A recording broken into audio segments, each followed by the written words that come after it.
और इसी संगम का आज दर्शन करेंगे नए वीडियो के साथ। आरती चल रही है यहाँ पे।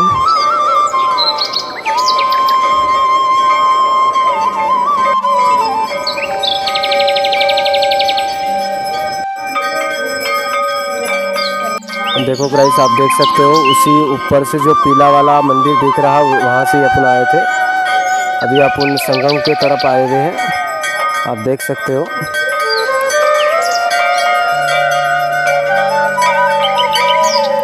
आरती चल रही है।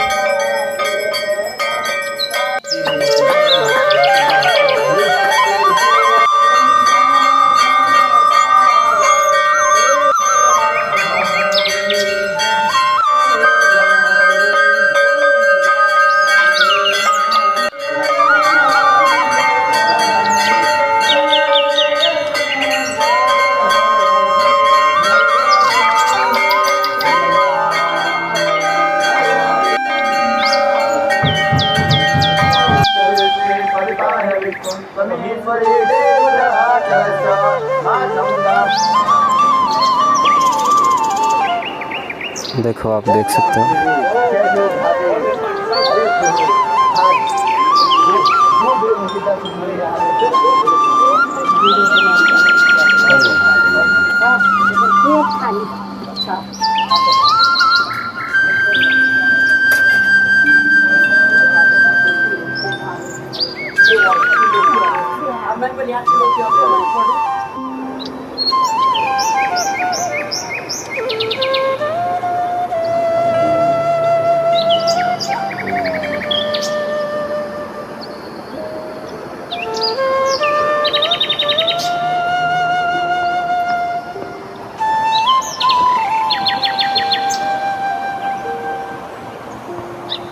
महाराज जी, हम रुद्रप्रयाग में पहुँचे हैं, तो आप इस जगह की क्या जानकारी देते हैं?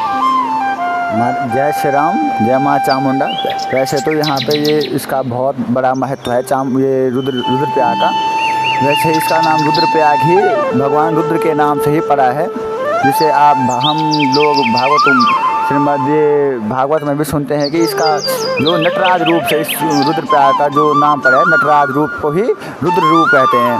तो वैसे इस जो यहाँ पे जो गंगाएं बह रही हैं, ये अलकनंदा और मंदाकिनी गंगा है। यहाँ पे इसको हमारे बुजुर्ग लोग इसको काली गंगा और धौली गंगा से भी संबोधित करते हैं। तो वैसे हम जैसे बड़े हुए तो हमने किताबों में भी पढ़ा है, आप श्रीमद् भागवत में भी इसका वर्णन आता है, और केदारखंड में भी जब आप श्रीमद् शिव पुराण पढ़ोगे तो आपको यहाँ पे काली गंगा का वर्णन आता है। और आप अगर ये कालिदास के मेघदूत में भी आप अगर पढ़ोगे तो उसमें भी काली गंगा का वर्णन उन्होंने बहुत विस्तार पूर्वक किया है, कालिदास जी ने। तो यहाँ पे नारद जी की ये तपस्या है, ये जो शिला आप देख रहे हैं ये नारद शिला है। और यहाँ पे नारद जी ने माँ चामुंडा जी के कहने पर यहाँ पे नारद जी ने शंकर जी के नटराज रूप के ध्यान करते हुए शूद्र शंकर जी की वो तपस्या की थी। तो यहाँ पे आप श्रीमद् भागवत के एक चौपाई जब आप ज्ञान वैराग्य के बारे में सुनते हो तो अभी यहाँ पे ये स्वाभाविक है कि यहाँ पे आप देख सकते हैं जो बद्रीनाथ से जो गंगा आती है वो ज्ञान की गंगा है, और जो केदारनाथ से आते वो वैराग्य की गंगा है, जो शंकर जी वैराग्य के देवता माने जाते हैं।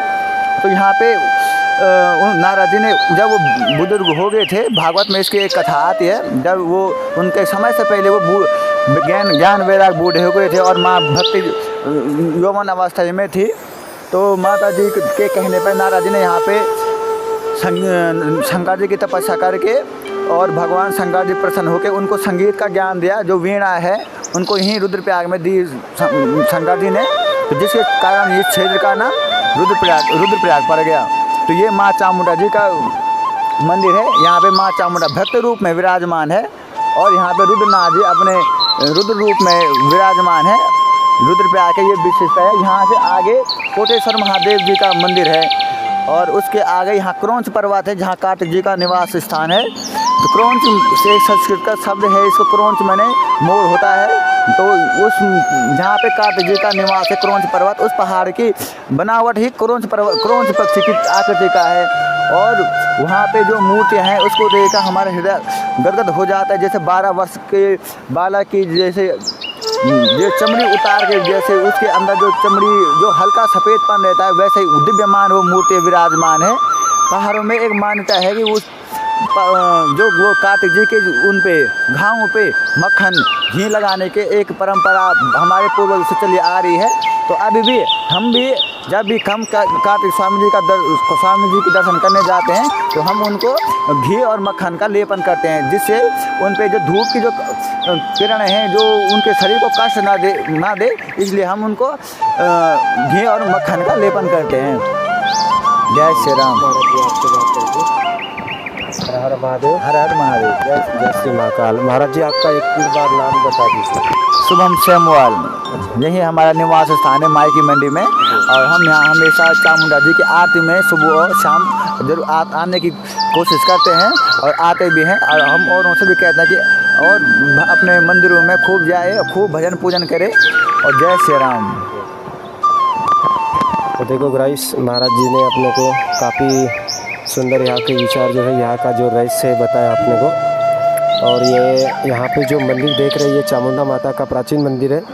और ऊपर जो अपन दर्शन करके आए महर्षि ऋषि की तपोस्थली है, वहाँ से अपन चलकर आए थे नीचे। तो हेलो गाइस, जय श्री महाकाल, हर हर महादेव। देखो आज मैं आपको एक नए वीडियो के साथ में संगम का दर्शन मैंने करवा दिया आपको। और यहाँ पे जो है 2 नदी का संगम है, अलकनंदा और मंदाकिनी,